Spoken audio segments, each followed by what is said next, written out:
The sun was just a tired ember sinking behind the red mesas when Eli Warren found the boy. He was riding home from town, the trail long and quiet, the kind of silence that presses on your ribs. His horse, Dusty, snorted and slowed when they spotted movement near a cluster of junipers. At first, Eli thought it was a coyote, but when he got closer, he saw small, bare feet, scraped and bleeding. The boy couldn't have been more than 8, his dark hair tangled, his eyes wide and wild like an animal cornered. He wore a thin deerskin shirt and nothing else but a necklace made of carved bone and turquoise beads. "Easy there, son," Eli said softly, sliding off his horse. "You hurt?" The boy didn't answer. He just watched Eli with suspicion, trembling, ready to bolt. Eli could see he was starving, ribs showing through his chest like kindling. The cowboy reached into his saddlebag, pulled out some jerky, and placed it on a rock between them. Then he backed away. "Ain't gonna hurt ya. Eat if you're hungry." For a long moment, the boy didn't move. Then, with hesitant steps, he approached the rock and snatched the jerky. He chewed fast, almost choking. Eli smiled faintly. "That's it. Take your time." The boy's eyes flicked up once, uncertain. "You got a name?" Eli asked. The boy shook his head. Or maybe he didn't understand English. Either way, he was alone, and frightened enough that it stirred something deep in Eli's chest, something he hadn't felt since he buried his own wife and daughter 5 winters ago. When the stars began to spill across the sky, Eli built a small fire. He wrapped the boy in a spare blanket and let him rest. Somewhere in the dark, coyotes howled, and Eli kept his rifle close. He didn't know it yet, but saving that boy was about to draw a line between life and death, and by morning, the West would no longer be the same. By dawn, the boy was still sleeping, curled up like a pup beside the ashes of the fire. Eli cooked some beans over the coals and poured himself coffee from the blackened pot. The air smelled of dust and mesquite. When the boy finally stirred, Eli noticed bruises on his shoulders and a strange mark on his arm, a burn shaped like a sun, with 4 rays curling outward. Eli frowned.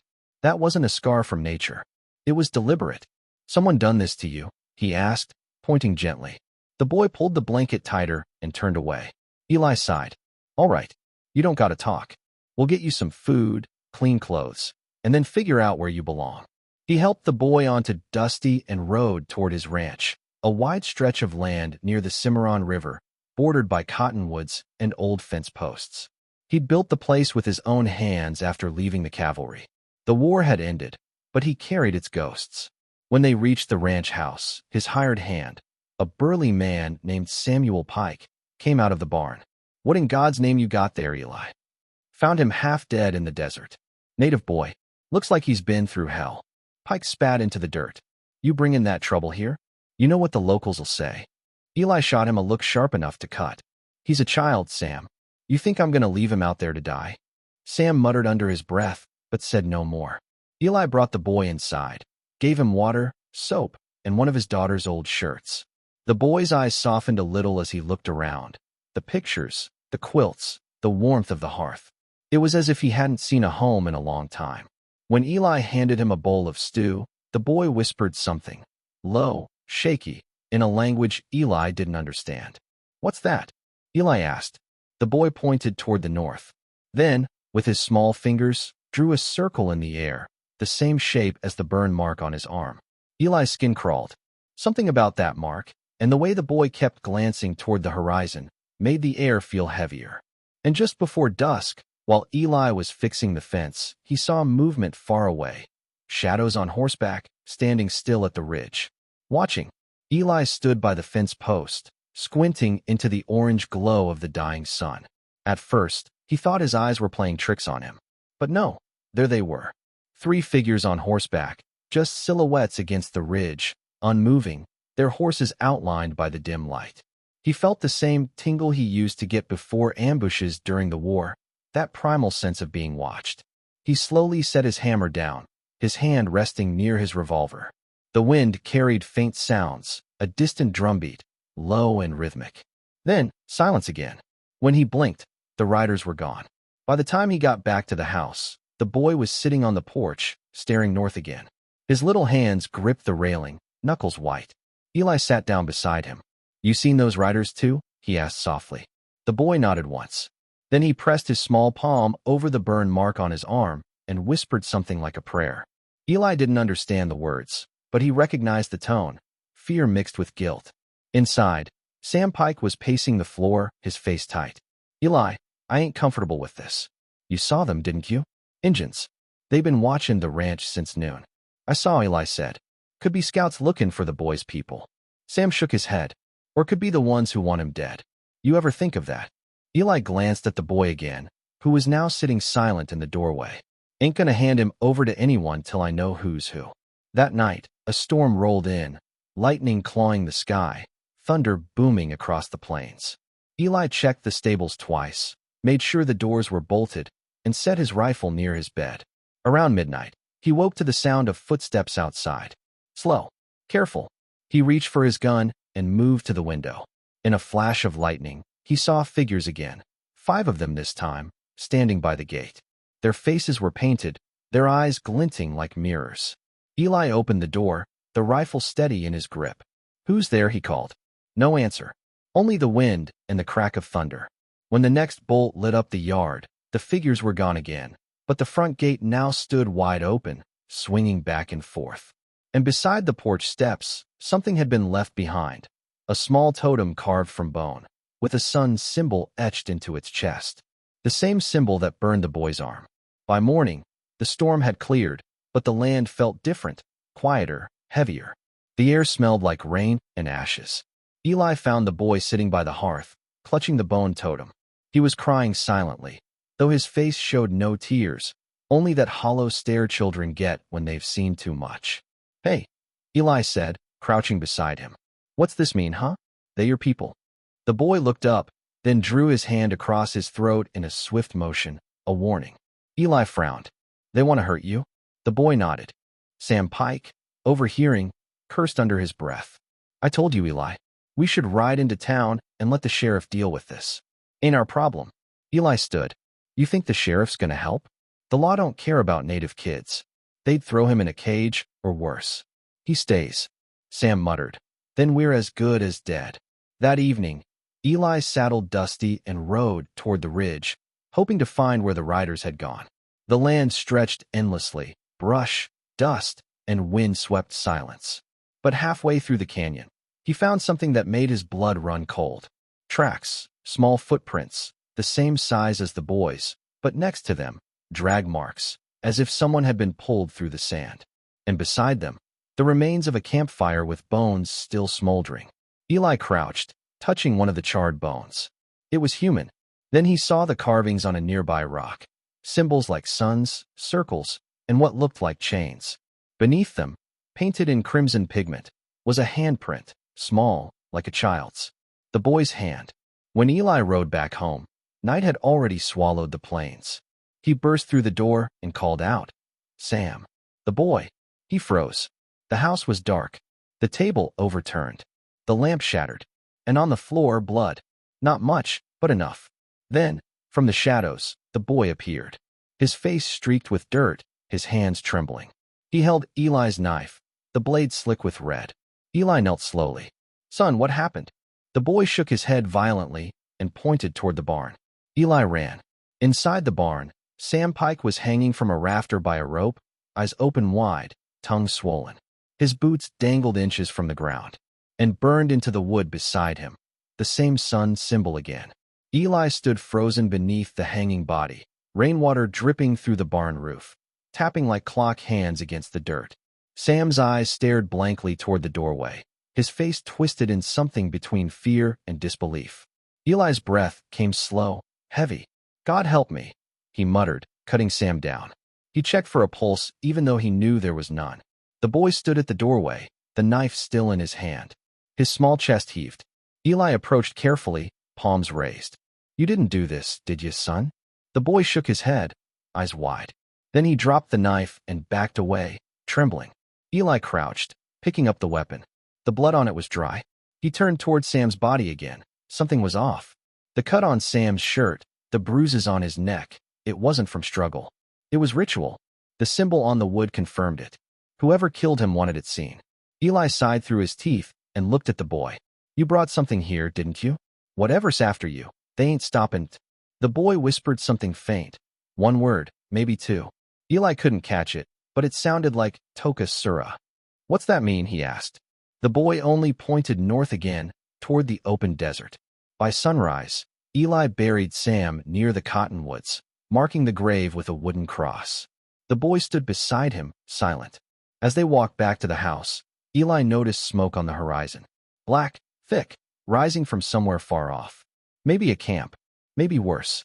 He spent the rest of the day preparing, boarding up the windows, checking ammo, and packing supplies. He didn't know what was coming, but he knew it wasn't human vengeance alone. That night, as he sat by the fire, he finally asked, "Son, what's your name?" The boy hesitated. Then, barely above a whisper, said, "Kaya." Eli nodded slowly. "Kaya. All right." Kaya's voice trembled. "Tokasura, bad men. From the mountain. They take children, make them burn." He pressed his hand against the mark on his arm again. "Me too." Eli felt his gut twist. "You escaped?" The boy nodded. "They come back." A sound interrupted them, a low, droning hum that didn't belong in the wild. Eli stood, grabbed his rifle, and stepped outside. The night was still, no wind, no bugs, no movement. Just that hum, faint but pulsing, like something alive under the ground. Then it stopped. When Eli turned back, the fire inside the house had gone out. Kaya was gone. Eli called his name, his voice echoing across the barren yard. "Kaya, boy, where are you?" No answer, just the restless rustle of the night. He grabbed a lantern and followed the boy's small footprints leading toward the riverbank. They weaved between the cottonwoods, past the old fence, and down toward the shallow water. That's when he saw it, another totem, half buried in the mud. Only this one was cracked open, hollowed out, with something glimmering inside, a small silver medallion. Eli wiped it clean and squinted at the engraving, a U.S. Army insignia. He froze. What the hell? A memory sparked, stories he'd heard years ago about cavalry units experimenting with assimilation camps. Native children taken from their tribes to be remade, branded, and used for something darker. Work the army never wanted on record. And the sun symbol, it wasn't tribal. It was military. He barely had time to process it when he heard a voice behind him. "Drop the rifle, Warren." Eli turned slowly. A man in a dark coat stood by the trees, holding a revolver. His hat shadowed his face, but the badge glinting on his chest caught the lantern light. U.S. Marshal. Behind him, 6 riders emerged from the dark. "You Eli Warren?" the man asked. "Who's a skin?" "Marshal Clay Harlow. We're looking for a runaway, young native boy. Dangerous." Eli laughed bitterly. "Dangerous? He's a child." Harlow's jaw tightened. "That boy ain't what you think. He's property of the government." "Property?" Eli spat. "He's human." The marshal motioned with his revolver. "Step aside, cowboy. He's got something inside him that don't belong to your world." "What are you talking about?" Harlow didn't answer. He only nodded to one of his men, a soldier carrying a long steel case.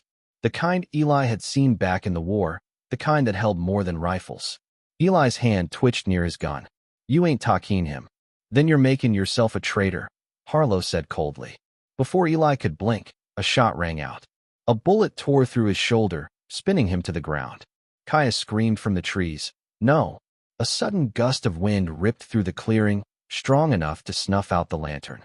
The hum returned, louder this time. The ground trembled beneath them. Then the marshal's horse reared, screaming, as a beam of light burst from the soil, white and searing. The men stumbled back, shouting. Kaya stood at the center of it, eyes glowing faintly. And on his arm, the sun mark began to burn again, this time from within. Eli could barely see through the dust. The light pouring from the ground burned white, brighter than lightning, throwing the men into chaos.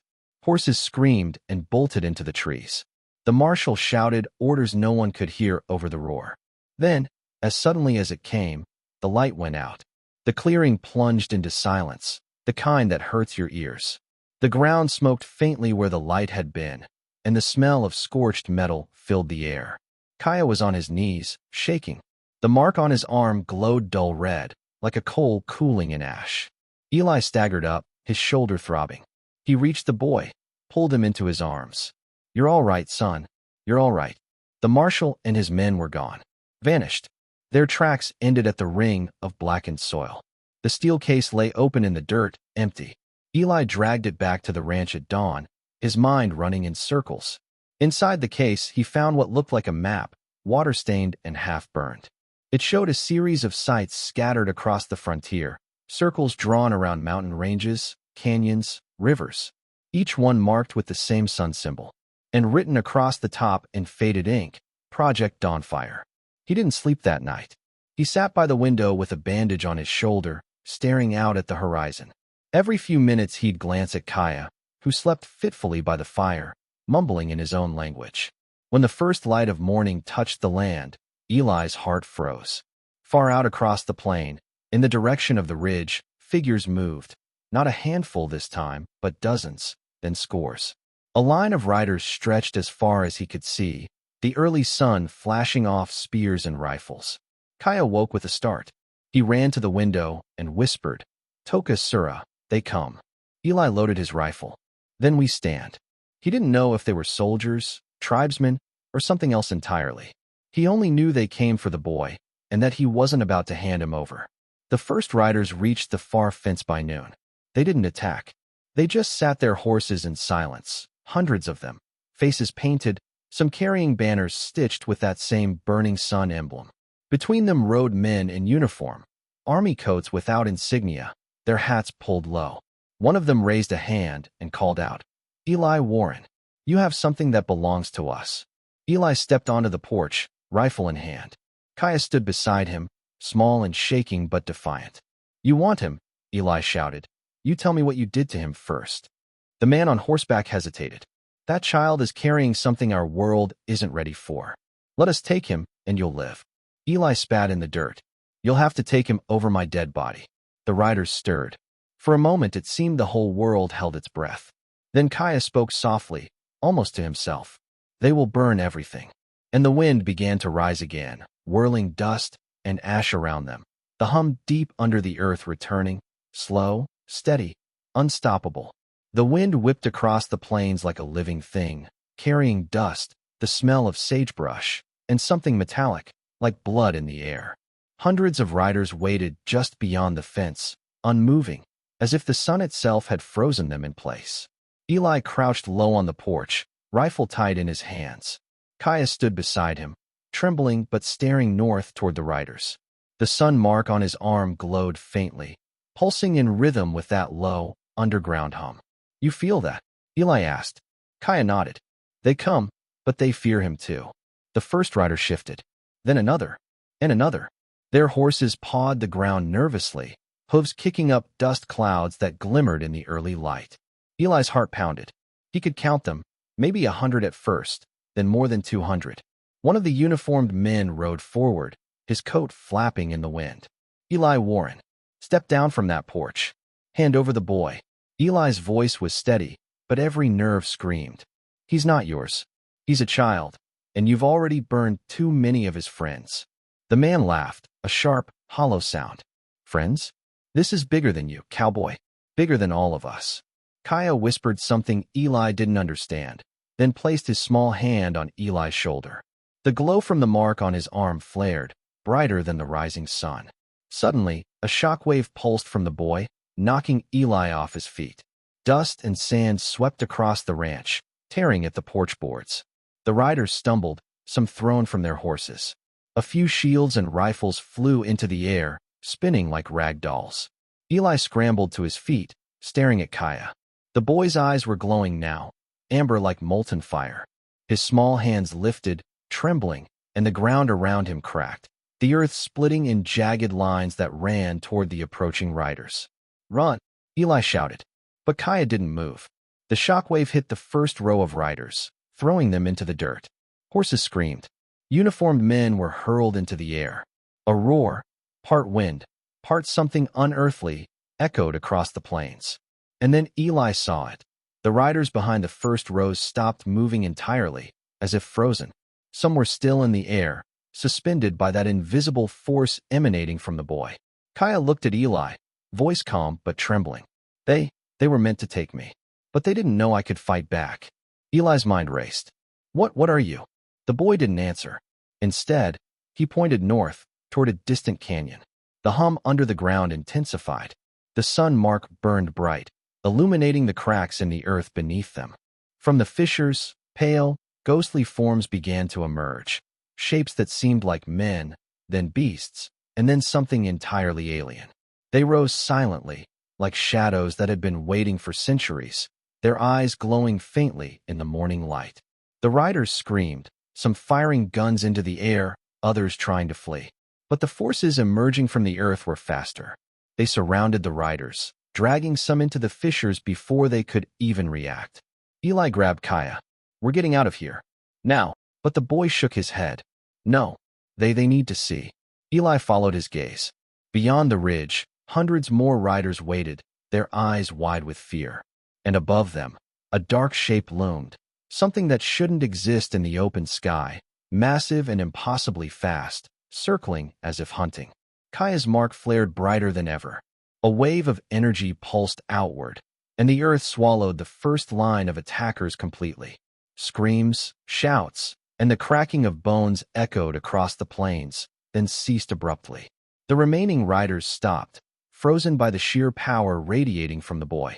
Eli felt it in his chest, raw, uncontrollable energy, older than the land itself. He looked down at Kaya. You're not just a boy." Kaya nodded, small and defiant. "I am what they tried to make me. I am what they feared, and they will never take me again."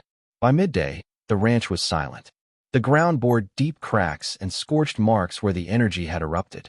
Hundreds of riders had vanished, dead, frozen, or dragged into the fissures.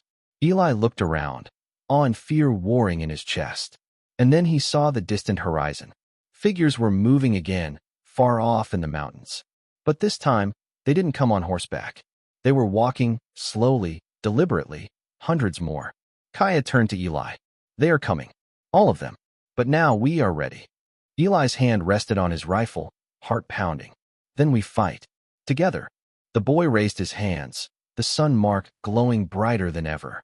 The earth trembled, and the hum under the plains became a roar that could be heard for miles. And as the first wave of the army reached the outer fence, Eli realized that the simple act of saving a lost child had changed everything. The West would never be the same. The riders froze as the ground erupted, the sun mark on Kaya's arm blazing like a beacon. Hundreds of warriors, human and something else entirely, now surrounded Eli's ranch. And in the center, a small boy stood, unstoppable, burning with a power that the world could not contain. The battle for the plains had begun. The first wave of riders froze in place as the fissures widened, swallowing horses, men, and rifles alike. Eli's mind reeled. He had fought in skirmishes before, seen death and destruction. But this was something entirely beyond human comprehension. Kaya's sun mark burned brighter, casting shadows across the plains. Eli felt the energy in his bones, a force that bent the air and cracked the soil. He realized the boy was no longer just a child. He was a living weapon, a being shaped by fear, pain, and something older than the frontier itself. From the mountains, more figures appeared. Not soldiers this time, but shadowy forms riding horses that moved faster than any animal Eli had ever seen. They didn't approach recklessly. They moved with purpose, a disciplined wave of hundreds, each rider's face painted with the same sun symbol that marked Kaya. Eli gritted his teeth. "So that's it. They've been tracking him all this time." Kaya's voice was calm, yet carried the weight of ages. "They tried to make me, but I survived. They feared me, and now they come for revenge. They will not stop. Not until I am theirs, or the world is burned." Eli swallowed hard. He looked around the ranch. The fences splintered, the barn scorched, the ground torn by Kaya's emerging power. The boy's small hands glowed, veins of fire coursing through them. Eli realized then, survival alone wouldn't be enough. They would have to fight, but against what? Men? Machines? Something older than memory itself? The first uniformed rider reached the fence. He raised a hand, calling out, "Eli Warren, step down and surrender the child. You don't understand the power he carries." Eli's answer was a steady voice, full of resolve. "He's not yours. He's a child, and if you come any closer, you'll regret it." The rider laughed, a hollow, empty sound. Then the ground around Kaya erupted.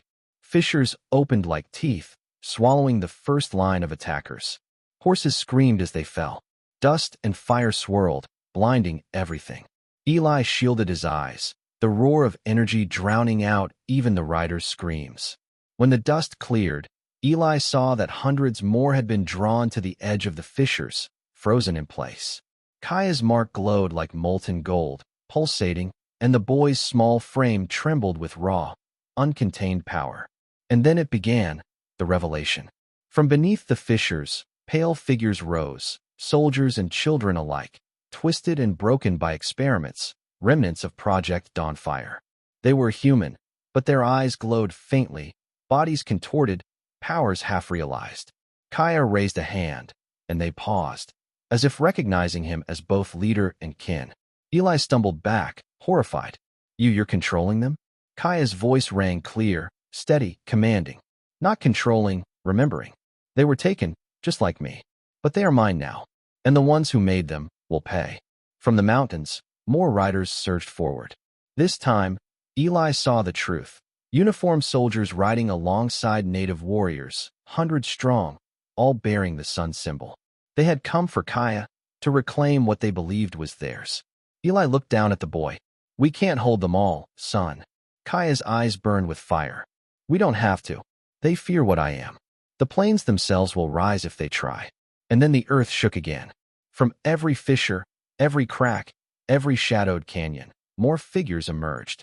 Ghosts of the past, children, warriors, soldiers, all drawn to Kaya, all empowered by his existence. Horses reared, men screamed, and the wind carried a sound that was neither animal nor human, a roar that shook the heart of the plains. The riders faltered. The army's ranks broke. Hundreds tried to flee, but the fissures spread like a living thing, swallowing them whole. Others were paralyzed, caught in the radiant field emanating from Kaya. Eli's chest ached. He had never seen power like this, never seen a child capable of bending the very land. And yet, he realized something darker. If Kaya could destroy the army with a thought, what else could he destroy? What else would they fear in him? Kaya turned to Eli. I do not want to hurt them, Eli, but they will not take me again, and those who try will vanish. The plains fell silent. Hundreds of riders had been destroyed or trapped. The fissures slowly closed, leaving charred ground and twisted horses behind. But from the north, a new army appeared, more numerous, more disciplined, carrying weapons Eli didn't recognize. Eli looked at Kaya, whose mark had dimmed slightly, the boy exhausted. They just keep coming, Eli said. Kaya placed a small hand on Eli's shoulder. Then we show them the West has changed forever. And in that moment, Eli understood. Saving the boy had unleashed a force older than the frontier, older than man himself. By protecting Kaya, he had drawn the attention of hundreds, maybe thousands, of hunters, warriors, and soldiers, all waiting for the day the boy could no longer be contained. The sun rose higher, painting the plains in gold. Hundreds of riders now surrounded the ranch, forming a vast, unbroken ring. The battle for the boy, and for the land itself, had just begun. The morning air was thick with tension, the kind that presses down on your chest and makes every heartbeat thunder. Hundreds of riders stretched across the horizon, their horses stamping, eyes fixed on the small ranch like predators circling prey. Eli Warren stood on the porch, rifle in hand, sweat running down his face. Beside him, Kaya's small frame glowed faintly with the remaining power of the sun mark. The boy's voice was calm but firm. They are not soldiers, not entirely. They are hunters, and not all are alive. Eli's stomach twisted. What do you mean? Kaya gestured toward the ridge.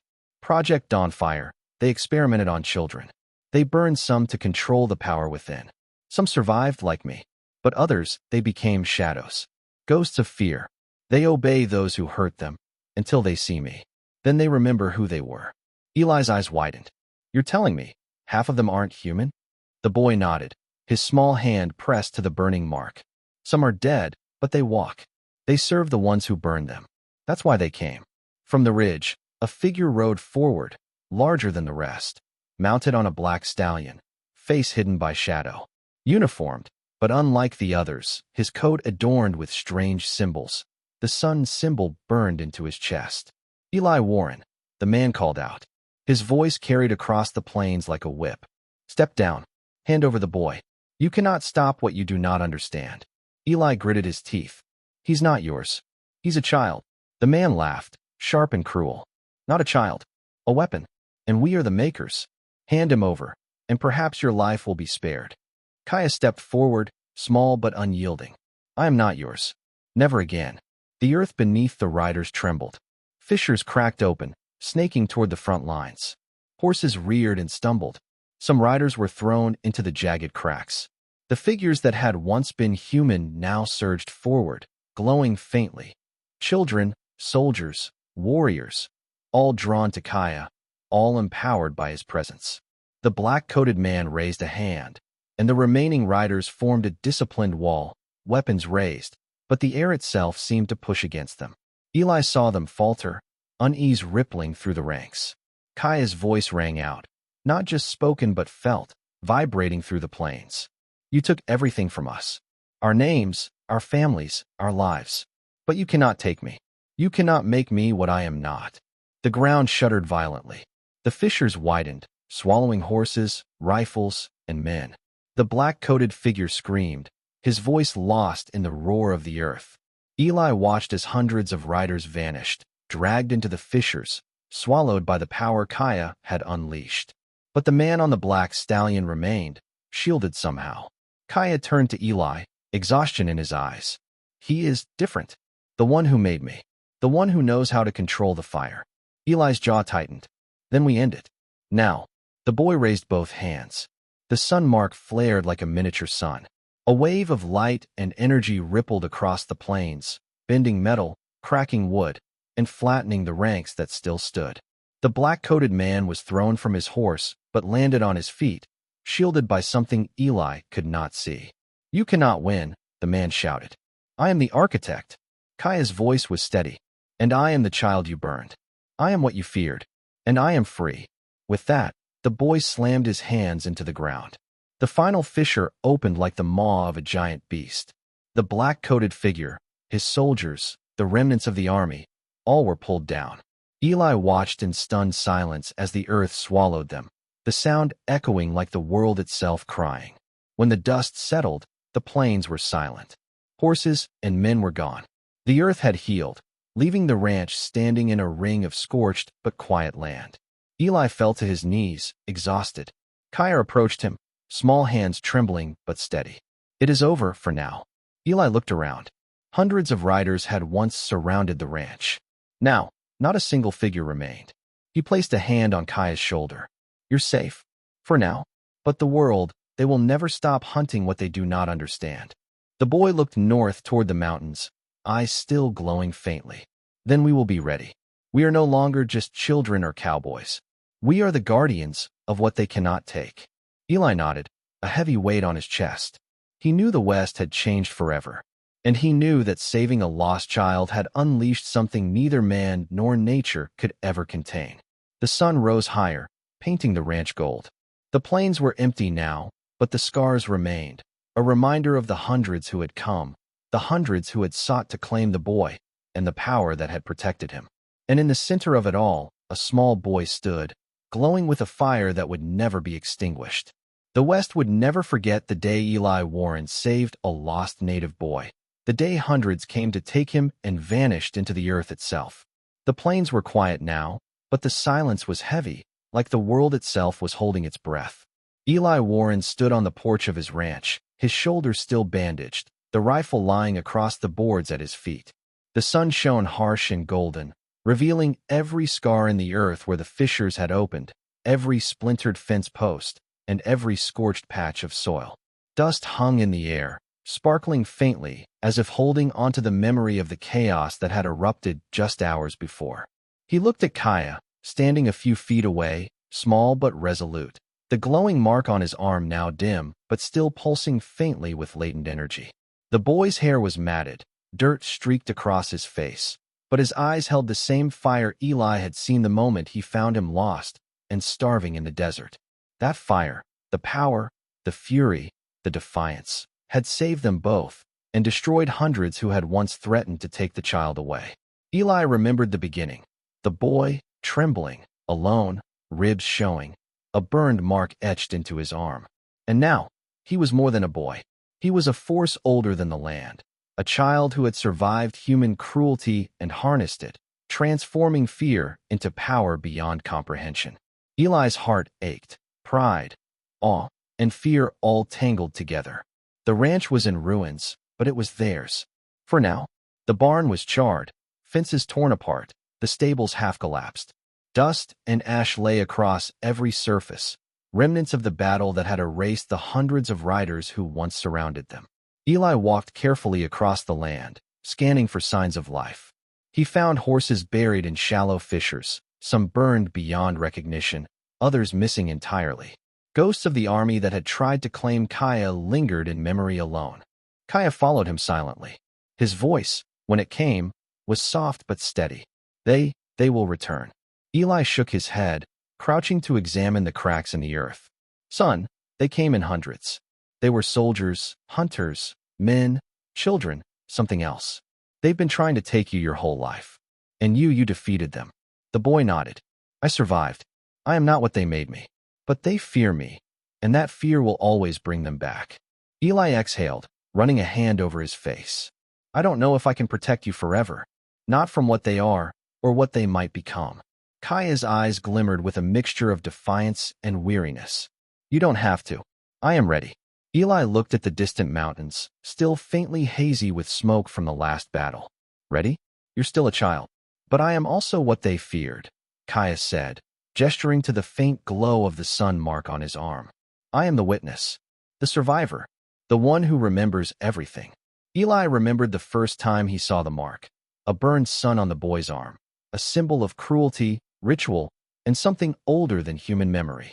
He remembered the experiments, Project Dawnfire, the hidden camps, the children burned and twisted to harness what they could not control. He remembered the army men, the uniformed riders, the black-coated marshal who had declared the boy property of the government. He also remembered Sam Pike, his loyal, stubborn hired hand, found hanging in the barn. He remembered the shockwaves from Kaya, the fissures opening under the riders, the spectral forms of children and soldiers rising from the earth, half alive, half ghost, drawn to Kaya's power. Eli's chest tightened as he realized the full weight of what had happened. By saving Kaya, he had unleashed forces that the world was never ready to confront. Hundreds had surrounded the ranch that day, and almost all were gone, swallowed by earth, frozen by power, or pulled into the shadows of the boy's uncontrollable energy. The plains had become a battlefield not only of men, but of something primal, ancient, and unforgiving. Kaya knelt beside a fissure, touching the cracked earth with trembling fingers. They were taken, tortured, burned, like me. But now they remember, and they obey me, if only in part. They are no longer hunters, not until they try again. Eli's hand rested on the boy's shoulder. Do you think they will ever stop? Kaya's eyes flicked north, toward the mountains where the army and the hunters had first emerged. They will not. The world fears what I am, but I will survive. And those who come, they will learn the price of fear. The sun climbed higher. Eli looked over the ranch, over the land he had built, over the child he had saved. Every memory of the past, the cavalry, the wars, the dead he had buried, the battles he had survived, all led to this moment. He understood now that the West itself had changed, that the plains carried the echo of Kaya's power, and that the hundreds who had once surrounded his ranch would forever be a warning to anyone who tried to claim what was not theirs. Kaya stood, small hands clenched, mark glowing faintly. He looked at Eli, then beyond him at the horizon. We are not alone, he said, and we never will be. The plains, the earth, they are awake, and they will protect us. Eli nodded, gripping his rifle. Then we fight. Together. For weeks, they rebuilt the ranch, but every night the hum beneath the earth reminded them that the plains remembered the battle, that the hundreds who had tried to take Kaya were only a prelude to what might come. Eli trained, prepared, and watched over Kaya, teaching him what he could about survival and the ways of men, even though he knew the boy was far beyond any lesson he could give. As months passed, travelers came cautiously near the ranch, whispering rumors of what had happened. The boy with the sun mark, the hundreds who vanished, the fissures that scarred the plains. Some came seeking answers, some seeking revenge, and some seeking the power that radiated from Kaya, though none dared approach when they sensed the force that lay in wait. Eli often thought of Sam Pike, of the soldiers, and of every life lost or changed that day. He carried their memory with him, and he carried Kaya, the boy who had survived the worst, who had become more than human, more than child, a force that would forever alter the West. And as the sun set over the plains, casting long shadows across the ranch, Eli knew this truth. Hundreds had surrounded them that morning, hundreds had tried to take Kaya, and all had failed. The boy, once lost and starving in the desert, had become the guardian of a secret too powerful for the world to comprehend. And Eli Warren, the cowboy who saved him, had witnessed a power that would haunt the West forever. The plains were quiet, for now, but the wind carried whispers, whispers of the hundreds who had come, the fire that had risen from the earth, and the child who had survived. The West had changed, and it would never be the same again.